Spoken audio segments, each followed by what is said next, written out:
Good morning everyone. For today, we are tasked to make a video presentation about our report,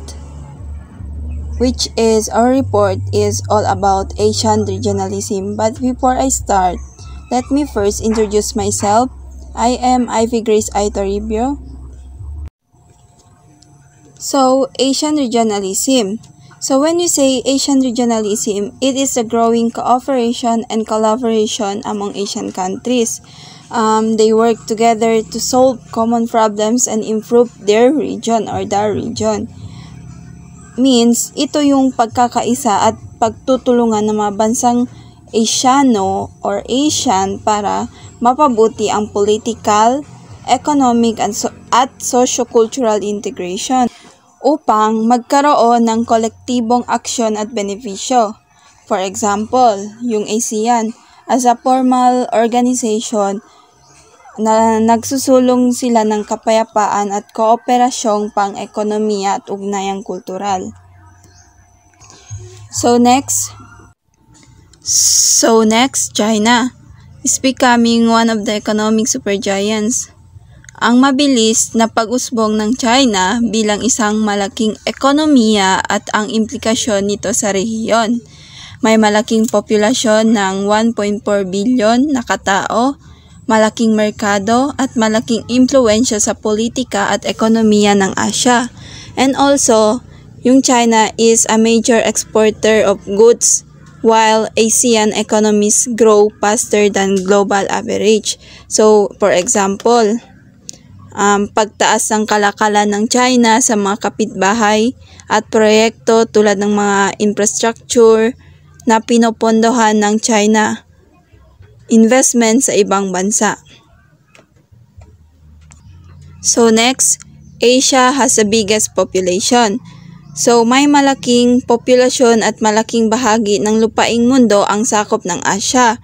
Kaya, kritikal ang papel nito sa global na ekonomiya, produksyon at kalikasan. Mataas na pangangailangan sa likas na yaman, urbanisasyon at suliranin sa kapaligiran ang epekto dito. Yung Asia holds the largest population, about 2/3 of the world's people. It contributes majorly to global growth with China, Japan, Singapore, and ASEAN nations leading in exports and innovation. Next, European Union in its mature. Ang EU bilang halimbawa ng malalim na regional integration, may political at economic institution na nagtataguyod ng malayang paggalaw, free movement of people, services, capital sa loob ng rehiyon. Ito'y pinagbatayan at pinagguguhitan ng ibang rehiyon sa pagtatayo ng sariling integrasyon. Halimbawa, sa single EU market at mga patakarang panrehiyon. Next is the Asian regionalism and global challenges. Pinapakita na ang mga bansa sa Asia ay kailangang magtulungan para harapin ang mga pandaigdigang issue tulad ng economic crisis, environmental challenges at cultural diversity dahil ang epekto ng mga problemang ito ay hindi nalimitado sa iisang bansa lamang. For example, pagsasanipur sa paratugunan ng pollution sa ilog o kooperasyon sa panahon ng pandemya. Next, yung globalization. Dito, globalization bilang expansion and intensification of social relations across world time and world space. Ibig sabihin, mas mabilis at mas malawak ngayon ang pakikipag-ugnayan ng tao, negosyo at gobyerno sa ibang bansa. Pagpapalawak at pag-intensify ng ugnayang pang-ekonomiya, politikal at kultural sa buong mundo. Mas mabilis na daloy ng impormasyon, produkto at kapital at tao. So, for example, yung international trade, global supply chain, at social media na nag-uugnay sa magkabilang dulo ng mundo, interconnectedness across world time and world space. So next, the regionalization. Pagtuon ng kooperasyon at ugnayan sa loob ng isang particular na rehiyon, halimbawa yung Asia or the Asia. Regional supply chain, sub-regional trade agreements at joint policies. Example, the ASEAN Free Trade Area or AFTA na nagpapagaan sa tarifa sa loob ng rehiyon. So, in terms of scope, it is very clear that globalization is borderless, means it happens around the world, while regionalization happens only in a specific geographical region like Asia. So, next, globalization versus regionalization. So,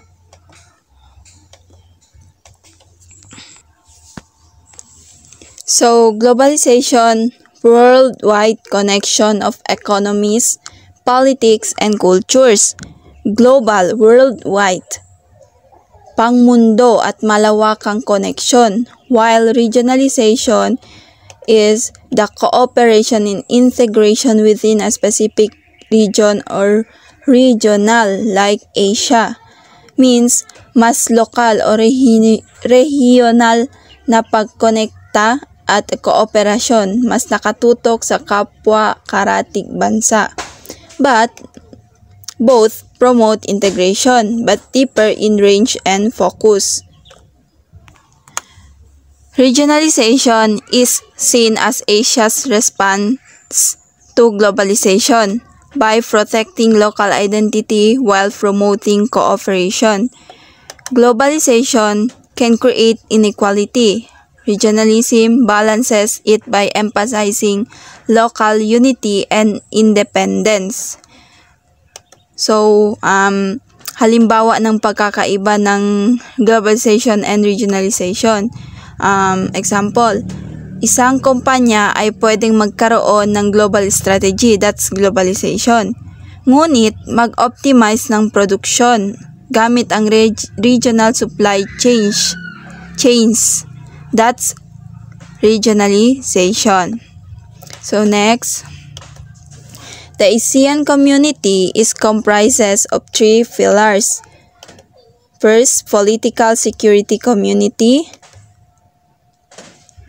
means ibig sabihin nakatuon sa pagpapanatili ng kapayapaan, seguridad at pagtataguyod ng karapatang pantao at batas laban sa transnational crimes. Halimbawa, ASEAN Regional Forum, joint statements laban sa terorismo at mekanismo para sa diplomatic conflict resolution. Second, the economic community. Layunin nitong palakasin ang ekonomiya ng rehiyon sa pamamagitan ng malayang kalakalan, pamumuhunan at pinagsamang economic policies para sa shared growth. Halimbawa, ASEAN Economic Community at AFTA or the AFTA, pagtanggal o pagpapababa ng taripa para mapadali ang kalakalan. Third is the socio-cultural community. Nakatuon sa pagpapalitan at pagtutulungan sa edukasyon, kalinangan, kapaligiran at social welfare upang mapabuti ang kalidad ng buhay sa rehiyon. Halimbawa, programang palitan ng estudyante, collaborative environmental projects at disaster response cooperation. So next, the ASEAN or the Association of Southeast Asian Nations. Ano nga ba itong ASEAN? So, ang ASEAN ay isang organisasyon ng mga bansa sa Timog Silangang Asya or Southeast Asian Nations na itinatag para isulong ang ekonomiya, politika at kultural na pagkakaisa sa rehiyon. Nagbibigay ito ng plataporma para sa dialogo at koordinasyon ng polisya. So, for example, mga summit ng mga heads of state, joint statements at regional agreements. Next, the ASEAN Plus 3, which is the China, Japan, and South Korea. So, ano nga ba itong ASEAN Plus 3? Isang mas malawak na forum kung saan ang ASEAN ay nakikipag-ugnayan sa tatlong mauunlad na East Asian countries o silangang Asyanong bansa, China, Japan, and South Korea, para sa mas malawak na kooperasyon sa ekonomiya, seguridad at iba pang issue. For example, mekanismo para sa financial cooperation, Asian Financial Safety Nets at collaborative summits. So next, ASEAN 5. Ito na yung Indonesia, Philippines, Malaysia, Thailand, and Vietnam. Sila yung 5 founding members ng ASEAN. Ang 5 bansa bilang isang grupo ng mas malaking ASEAN o sa mga bansang may magkakatulad na historical economic ties. Sa pangkalahatan, may 10 miyembro ang ASEAN. Halimbawa ng kolaborasyon nila, regional trade at bilateral agreements, joint projects sa infra at tourism. So next is the North American Free Trade Agreement or NAFTA. So ang NAFTA ay halimbawa ng regional economic integration sa labas ng Asia. Isang free trade agreement noon sa pagitan ng Canada, United States at Mexico. Ngayon ay pinalitan ng USMCA or USMCA. Ipinapakita nito kung paano ang mga rehiyon sa ibang bahagi ng mundo ay nagtatayo ng integrasyon. Layunin nito na paigtingin ang kalakalan at investment sa pagitan ng mga miyembrong bansa. So next is the European Union or the EU. Isa pang modelo ng malalim na regional integration, hindi lang trade kundi political and economic union na may iisang market, patakaran at ilang pangrehiyong institusyon upang suportahan ang malayang galaw ng tao at kalakal. Ginagamit ang EU bilang benchmark para sa iba pang rehiyon. For example, ang Schengen area, free movement at EU single market. So last is the regionalization or the regionalism. Ano nga ba yung pagkaiba ng regionalization at regionalism? So yung regionalization, ito yung proseso ng pagbuo ng mas malapit na relasyon at estruktura ng ugnayan sa loob ng rehiyon. Halimbawa, supply chains na nakasenter sa Asia. On the other hand, ang regionalism naman is ito yung ideolohiya lamang, policy approach na sumusuporta sa kooperasyon at integrasyon ng mga magkalapit na bansa. Halimbawa, pagtataguyod ng common policies. So that's all. Thank you.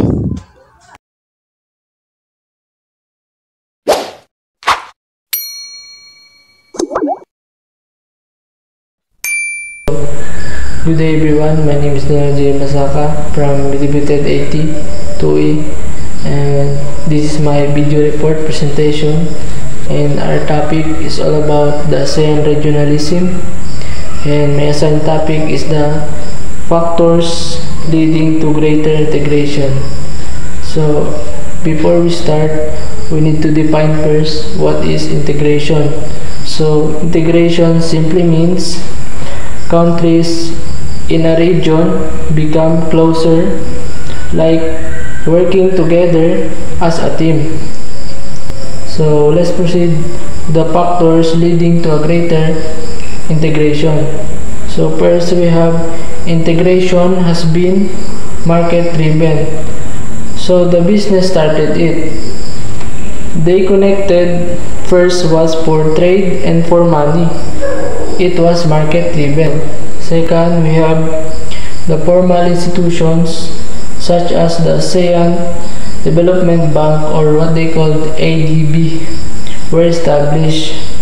So they built institutions, they set up official groups like ASEAN Development Bank or ADB to help everyone. So third, we have the economic grants and cooperation. So they share resources, they help each other with money and support the economic grants and corporations. So fourth, we have production networks have expanded.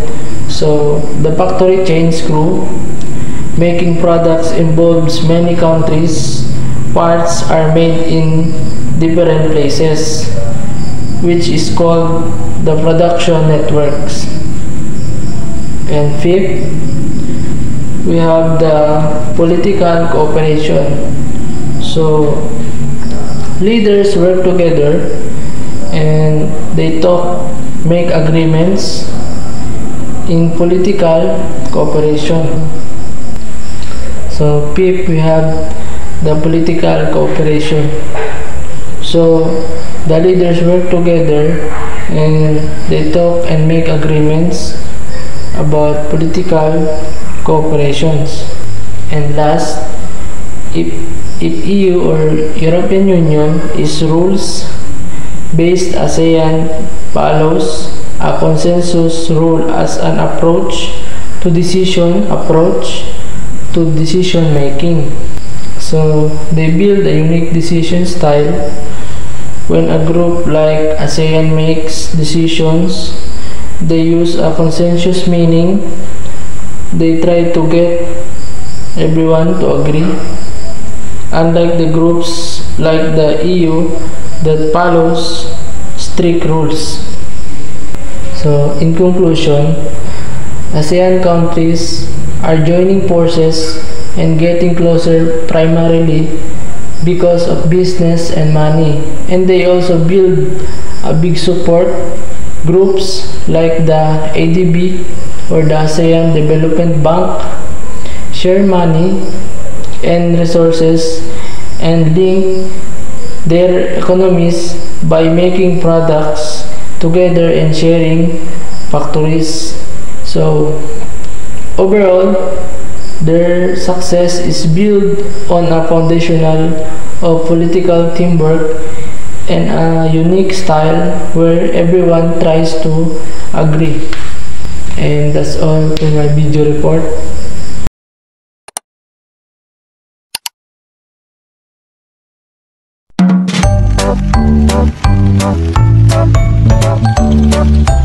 Good day, ma'am. I'm Emmanuel Estiano, Bitubited 82E.